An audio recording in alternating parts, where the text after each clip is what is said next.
नमस्कार दोस्तों, जय श्री राम। स्वागत है आप सभी का हमारे यूट्यूब चैनल में। आज हम बात करेंगे मेष राशि के जातकों के बारे में, जिसके आपने सालों से प्रतीक्षा की थी। यह कोई छोटी मोटी बात नहीं है, बल्कि ब्रह्मांड ग्रहों की दुर्बला चाल और कई पवित्र तिथियों का एक साथ मिलकर बना वो शक्तिशाली संगम है, जो आपके भाग्य के नए अध्याय को खोलने वाला है।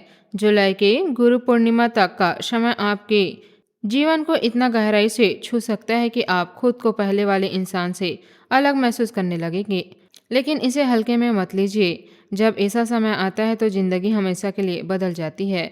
शर्तें हम उसे समझाकर धैर्य से और तैयार होकर जिए। पिछले कुछ सालों से आपकी मेहनत का पूरा फल नहीं मिल रहा था।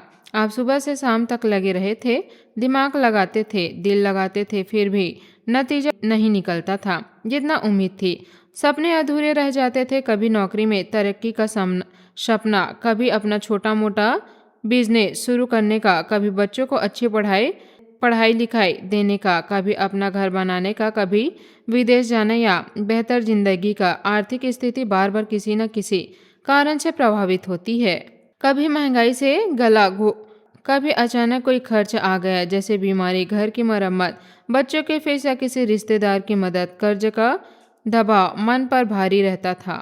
मानसिक तनाव ने शांति छीन ली थी। रात को सोते वक्त भी दिमाग में यही घूमता रहता था कि कल क्या होगा, कैसे निपटेंगे, कहाँ से पैसा आएगा। परिवार की जिम्मेदारियां, नौकरी का, व्यापार में लगातार संघर्ष, रिश्ते में टूटन और विश्वासघात का दर्द।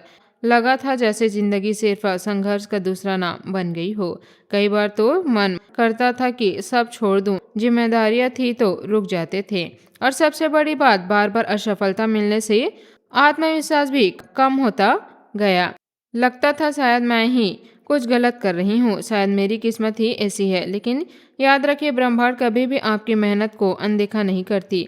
फल मिलने में देर होती है, पर जब समय बदलती है तो वर्षों का रुका हुआ भाग्य एक साथ सक्रिय हो जाती है। जैसे कोई पुराना कुआं जो सूख गया था, अचानक उसमें पानी भरने लगे। कि निर्जला एकादशी से कई प्रक्रिया तेज होने वाली है। निर्जला एकादशी बिना पानी के व्रत के मशहूर है। इस दिन भक्त बिना पानी पिए व्रत रखते हैं, सिर्फ फल, दूध या थोड़ा सा फलाहार लेते हैं। यह व्रत भगवान विष्णु को समर्पित है और इनमें मनोकामना पूर्ति तथा बाधाओं के नाश के विशेष योग बनते हैं। जो लोग नियमित व्रत नहीं रख पाते, उनके लिए यह एकादशी बहुत शक्तिशाली मानी जाती है। इस बार एकादशी 25 जून को पड़ रही है और इसके बाद ठीक बाद इतनी सारी शुभ तिथियां आ रही है कि जैसे भगवान ने एक साथ कई अनुग्रह देने का फैसला कर लिया हो।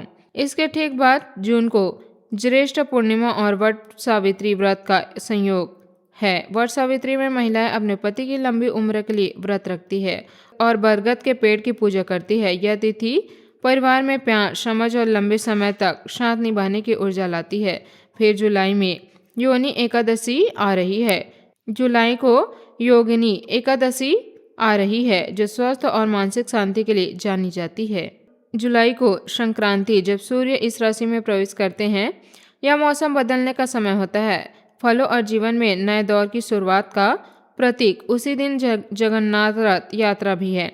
पुरी में भगवान जगन्नाथ का विशाल रथ यात्रा भक्तों द्वारा खींचा जाता है। यह त्योहार सिर्फ दिखावा नहीं, बल्कि यह बताता है कि जब भगवान खुद को अपने भक्तों के साथ आगे बढ़ाते हैं तो कोई भी रुकावट टिक नहीं पाती। रथ के पहिए जैसे पुराने बाधा को कुचलते हुए आगे बढ़ाते हैं, वैसे ही आपके जीवन के अटके हुए काम भी गति पकड़ लेते हैं। जुलाई को देवदशनी एकादशी है, जो चतुर्मास की शुरुआत करती है।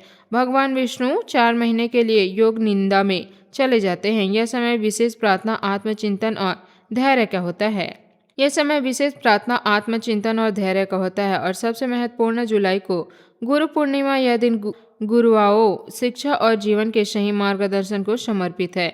इस दिन विशेष पूजा अर्चना की जाती है, आशीर्वाद लिया जाता है। इस साल गुरु पूर्णिमा इतने बड़ी तिथियों के साथ आ रहा है कि यह आपके लिए नया ज्ञान, नई समझ और जीवन की दिशा स्पष्ट करने वाला समय।